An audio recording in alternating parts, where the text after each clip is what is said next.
Hello there, Alex Sturgeon, HobbyTown HobbyPlex, and my plan is to unbox the new Losi 5T 3.0 E.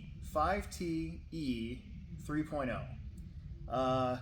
It's in here, and it's this big. So let's see what we can do here.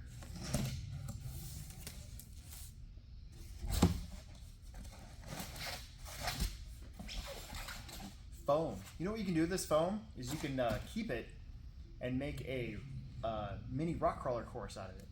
It's already set up for like elevation and stuff. Cut it.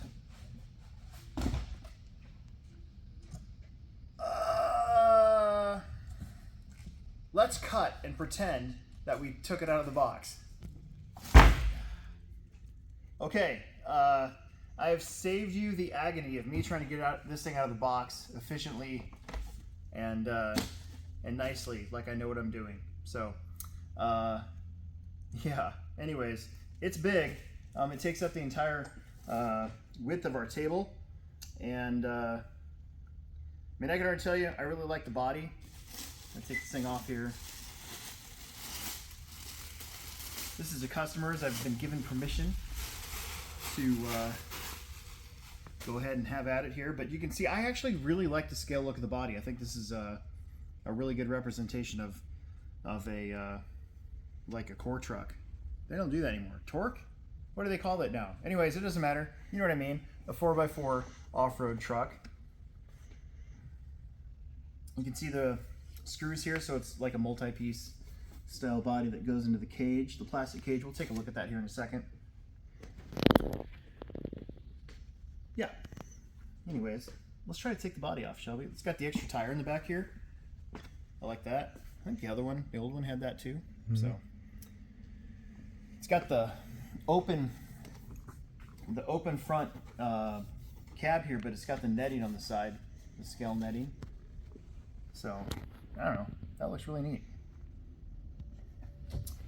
All right, now I think you take these off here, and then these off in front, and they got retainers on them, which is nice. And then I think that there's these clips on the side.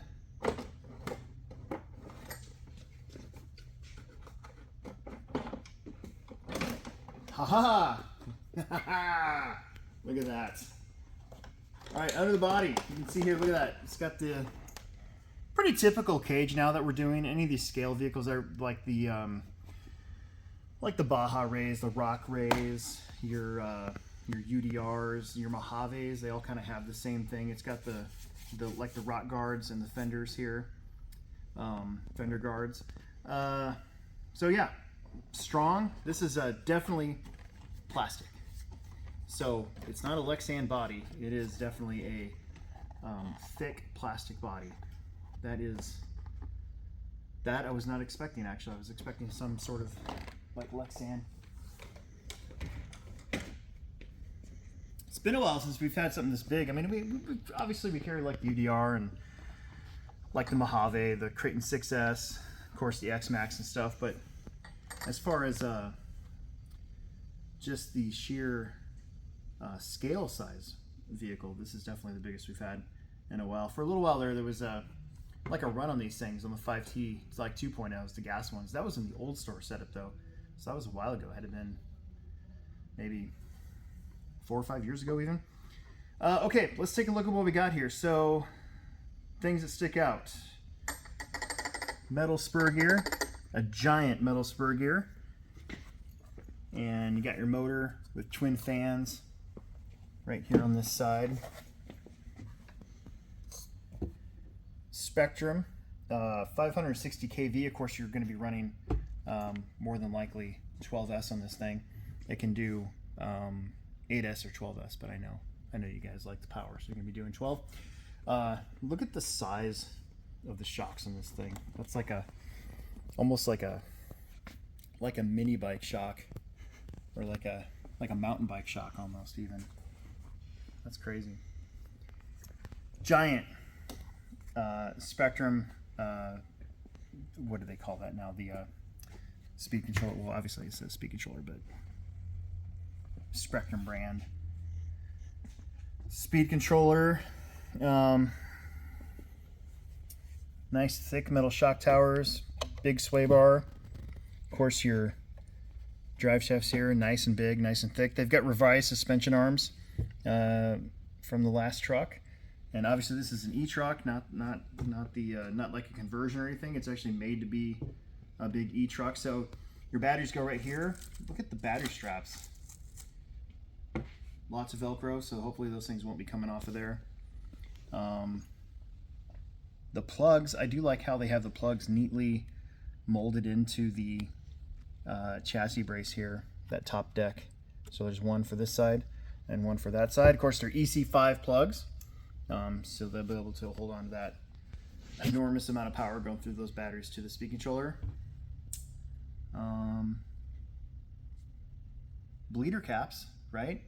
So that's nice. They're machined aluminum, and they got bleeder caps on them. So rebuilding the shock will be very, very easy and not as messy. With all that oil, you're gonna redo these shocks. Think about how much shock oil you're actually gonna use. Those giant vats of Losi shock fluid that you can buy. You're probably gonna need multiples of those just to rebuild the shocks in this truck. Yeah, wheels and tires. So they're actually a little skinnier than I thought they'd be as far as the tires go. And I mean, that's to keep the scale of realism, of course, but I am sure that there'll be aftermarket, more off-road tires for the racing crowd for these out there. I think that's going to be a pretty popular class to see these ran in if you're out there doing the fifth scale stuff. Nearest one to us, I think, is like Cheese City Extreme over there in Monroe, Wisconsin. Nice big track. No, the one in Grimes too. The RC Compound now. It's brand new. They've been doing some fifth scale stuff out there, so we'll probably start to see those out there. These out there as well. Let's flip this thing over on its backside here. Still very heavy without the body. Nothing too spectacular. You can see the nice metal chassis. It's got the opening there for the spur gear. That's your motor mount right there. It's pretty rad. Pretty rad. I believe that these are working beadlocks as well, because they've got them on both sides. So these are Proline Mirage TTs on beadlock wheels, and oh man, could like get a workout. All right, let's put the body back on, and then we'll see what else is in the box. See how easy this thing is to put the body back on. Line up the holes.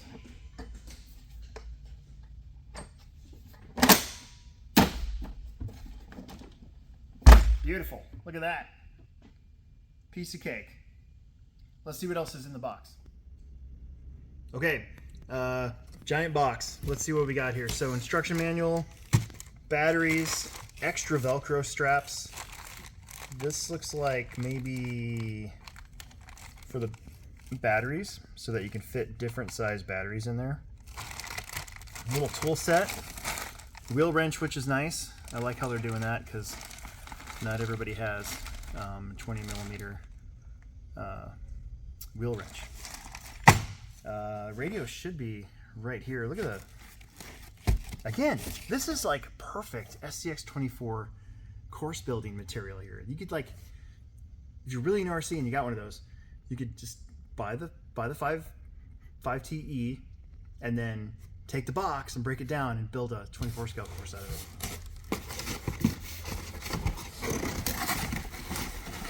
And the transmitter is oh yeah, it's a DX3. So I'm glad it's not one of the little SLT ones. You would think spending $1,500 and you get a little bit better of a controller. So nothing crazy, but definitely I've actually had a couple of these with some of my basher cars, and I've never had any issues with them. So I'm sure, obviously, if you're like a racer or something like that, you're probably going to use your own transmitter, your own receiver. But if you just want to get this thing and go, this ain't bad. This is one of the better feeling, like ready to run transmitters that are out there. So uses 4 AA's, which they give you in the box. Beautiful. All right, nothing crazy, quick and easy. I believe I looked earlier, and we might be able to get these back in the next shipment of 5Ts, R2 that we got on order for our special orders. Got here right on time. But yeah, it actually comes out yesterday. Picked it up on yesterday. Yeah, you could pick it up on yesterday. So, which for those of you watching 2 years from now was May. What is today? 20th. 20th, which was May 19th. Yeah, 2026. Who knows? I might have short hair by then. All right, that's all we got. Looking good. Obviously, you're going to need two 6L LiPo batteries to make the 12S, or 2 4-cells to make the 8S. It'll run on either. Obviously, it'll go a lot faster on the 12S. You also need to buy a charger. And yeah, they make combo packs for that from Spectrum with the smart chargers, and got those in stock. So let's let her rip. Thanks for tuning in. Make sure that you subscribe, like, tell your friends, and hopefully I didn't bore you to death with this 5TE 3.0 unboxing.